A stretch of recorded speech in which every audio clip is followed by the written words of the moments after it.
"Mom is sick. Please help my wish," she said. The Hells Angels' reaction shocked everyone. The night was cold, the kind of cold that creeps into your bones and makes the city feel heartless.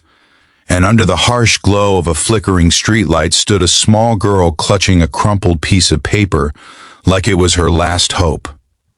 Her shoes were torn, her jacket too thin for the weather, and her eyes carried a fear no child should ever know. Across the street, the roar of motorcycles echoed as a group of Hells Angels pulled up, leather jackets gleaming, faces hardened by years of living on the edge. Everyone who passed by looked away, assuming danger, assuming trouble. No one could imagine that this moment, this unlikely crossing of worlds, was about to change lives forever. Before the story pulls you deeper into what happened that night, take a moment and ask yourself this. Do you believe in kindness, second chances, and humanity showing up when it matters most? If you do, please like this video, share it with others, leave a comment, and subscribe to the channel, because stories like this remind us that hope can come from the most unexpected places. The girl had been standing there for hours, her small hands shaking not just from the cold but from fear. Her mother was sick, very sick, lying in a dim apartment with unpaid bills scattered across the floor and medicine bottles running empty. The girl had written her wish on that paper with a borrowed pen, each word uneven and smudged, asking for help because she didn't know what else to do. She had been turned away by strangers all day, ignored, judged, and dismissed as just another problem in a busy city. Every rejection made her shoulders slump a little more, but she stayed because going home with nothing felt worse than standing in the cold, with hope slowly fading. The motorcycles arrived like a storm, loud and intimidating, and people nearby crossed the street to avoid them. The Hells Angels were known for their fearsome reputation, for being men who lived by their own rules, often misunderstood, often feared. Their laughter was rough, their presence overwhelming, and yet when they noticed the girl standing there alone, something unexpected happened. The group slowed, engines rumbling lower, eyes drawn not by curiosity but by the sight of someone so small, so out of place, so clearly struggling. The girl gathered every bit of courage she had left and stepped forward, holding out the paper with trembling hands. Her heart pounded so hard it felt like it might burst, and her breath came in short, shallow gasps.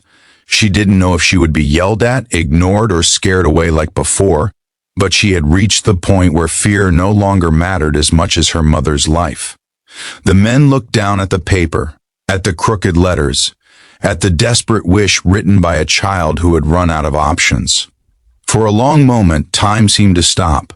The city noise faded, replaced by a heavy silence. One by one, the tough expressions on the bikers' faces softened. These were men who had faced violence, loss, and judgment their entire lives, and yet the raw innocence of that wish cut through all of it. They saw not a beggar, not a nuisance, but a child trying to be brave in a world that had already been cruel to her. What happened next shocked everyone watching from a distance. The leader of the group removed his gloves slowly, knelt down so he was eye level with the girl, and carefully took the paper from her hands. His movements were gentle, almost reverent, as if he understood the weight those words carried. Around him, the other bikers fell silent, their laughter gone, replaced by something far more powerful, concern. Without making a show of it, the men began to act. Phones came out, calls were made, and within minutes, plans were forming. One biker contacted a local clinic he supported quietly through donations. Another arranged transportation. Someone else pulled off their jacket and wrapped it around the girl's shoulders to keep her warm. Passers-by stopped, stunned by the sight of these feared men becoming protectors, caregivers, and helpers. The girl was taken home, riding between two motorcycles, the city lights blurring past her tear-filled eyes. For the first time in days, she felt something close to relief. Her mother, weak and pale, could barely lift her head when help arrived, but when she realized her daughter was safe and surrounded by people who cared, tears rolled down her face. Medical help came faster than anyone expected. Treatment began. The bills that had felt like an impossible mountain were quietly handled. Word spread quickly through the neighborhood. People who had crossed the street in fear now watched with disbelief. The image of leather-clad bikers standing guard outside a small apartment, making sure a sick woman and her child were okay, shattered every stereotype they had believed. The Hell's Angels didn't ask for praise or attention. They didn't pose for cameras. They simply stayed until they knew the worst was over. Days turned into weeks, and the mother slowly recovered. Strength returned to her body, color to her face. The girl went back to school, her eyes brighter, her smile real again. Sometimes, the motorcycles would pass by the block, slowing just enough for the girl to wave.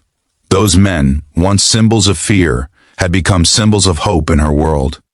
This story is not just about a sick mother or a brave little girl.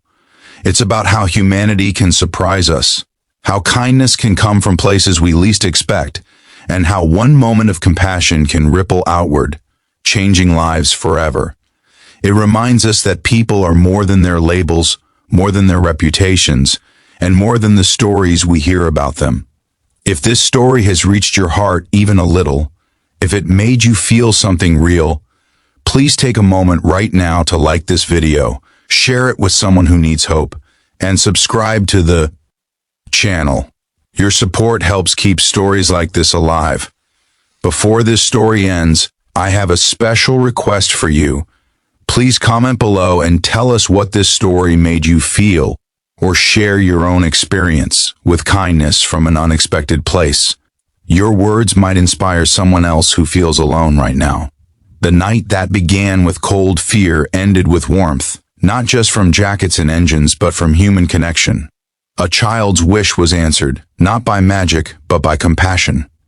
And somewhere in that city, under the same flickering streetlight, the world became just a little kinder than it was before.